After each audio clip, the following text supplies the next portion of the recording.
Good morning, Mr. Speaker. Good morning. Today I am pleased to announce the tabling of two critical pieces of legislation: the Employment Amendment Act 2020 and the Trade Union and Labor Relations Consolidation Act 2020. Mr. Speaker, I have said before in this honorable house that the overarching aim of the Ministry of Labor is the expansion of jobs within Bermuda.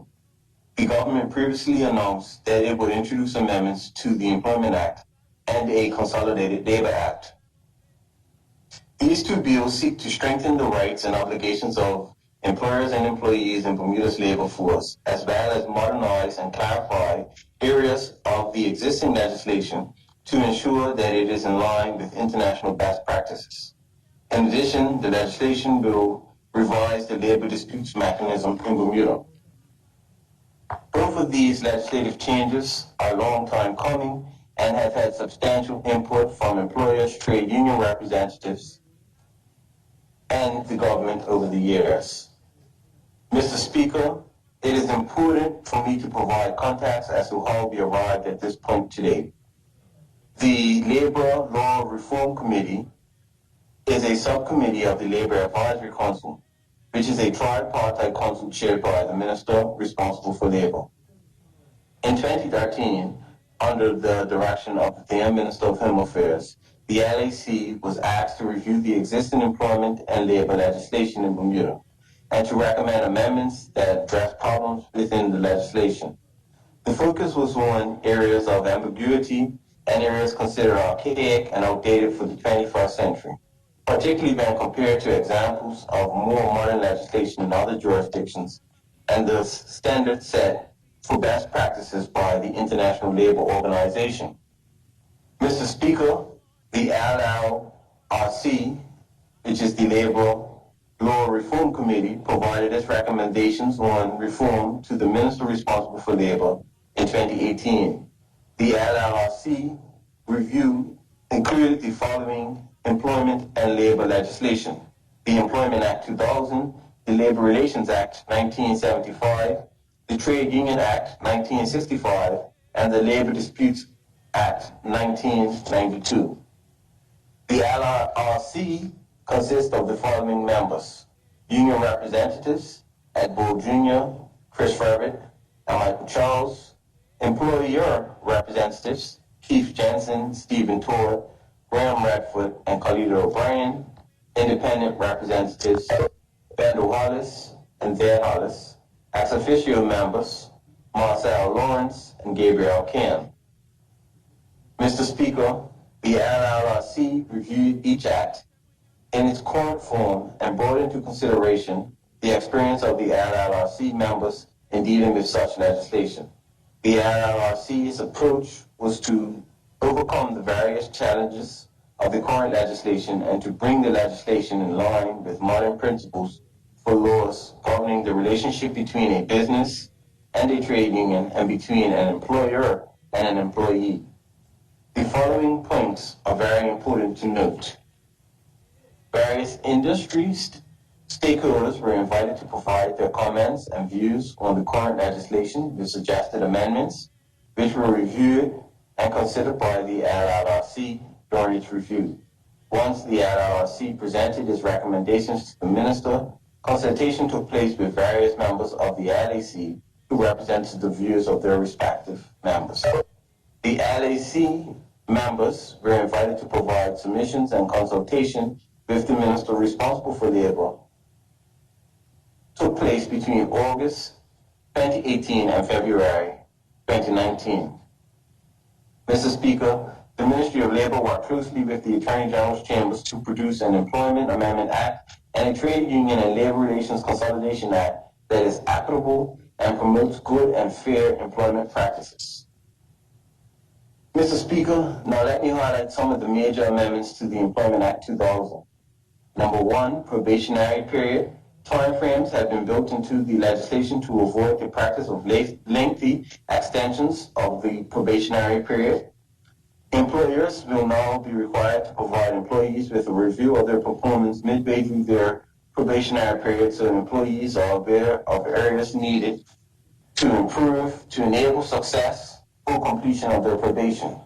There are exclusions to this section to take into account those services which require a longer probationary period due to the nature of the work conducted. Antenatal care, employees are no longer required to work for 1 year, one completed year before being entitled to paid time off from work to attend antenatal appointments. Bereavement leave, persons for whom bereavement leave may be taken has been extended to include grandparents, great-grandparents, grandchildren, and great-grandchildren.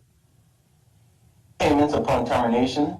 Employers will be required upon the termination of an employee to pay any wages and other remuneration or benefits owed to an employee within 7 days or at the next interval that the employee will have been paid. Mr. Speaker, new sections have been added to the Act in the bill, which included independent contractor. The labor relations manager may issue guidance surrounding the employment relationship as it relates to independent contractors to ensure that persons are not being incorrectly classified. Meal breaks. Employees are entitled to a meal break of at least 30 minutes after continuously working for 5 hours. And sexual harassment and bullying. Employers are required to have a policy against bullying and sexual harassment in the workplace. That applies to all employees. The inclusion of this provision is to ensure that all workers are protected from bullying and sexual harassment at work and from colleagues. This addition follows guidance set out by the ILO Convention on Violence and Harassment in the World of Work.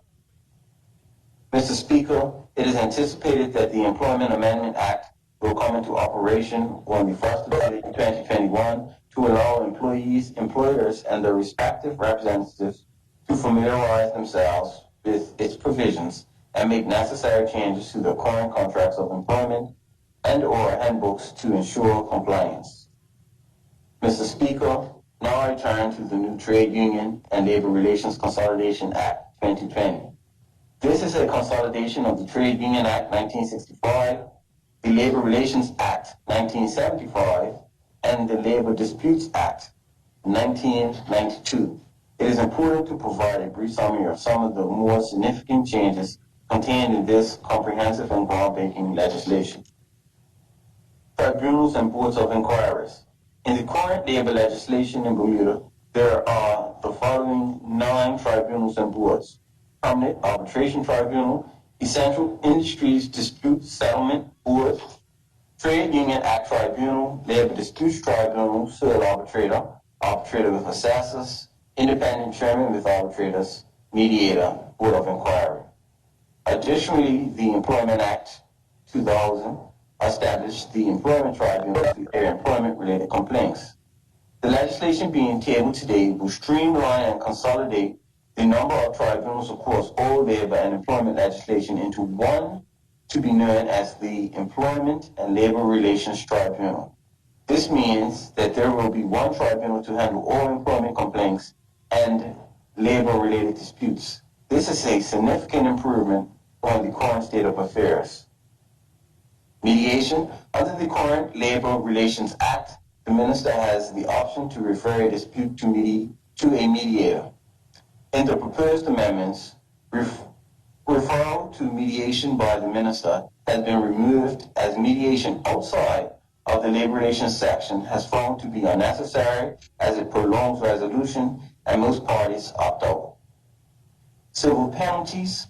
Under the Labor Relations Act, persons who commit offenses are liable on summary conviction to a fine or imprisonment. In the proposed amendments, establishment of civil penalties up to $5,000 will replace most offenses requiring court appearances. A civil penalty regime entails a faster, less laborious process, with both the Labor Relations Manager and the Employment and Labor Relations Tribunal able to impose a penalty. Definitions. A number of definitions are set out with best practice. Therefore, the legislation will revise definition for employer, lockout, management person. The legislation will also add the following terms: employers' organizations and civil penalty.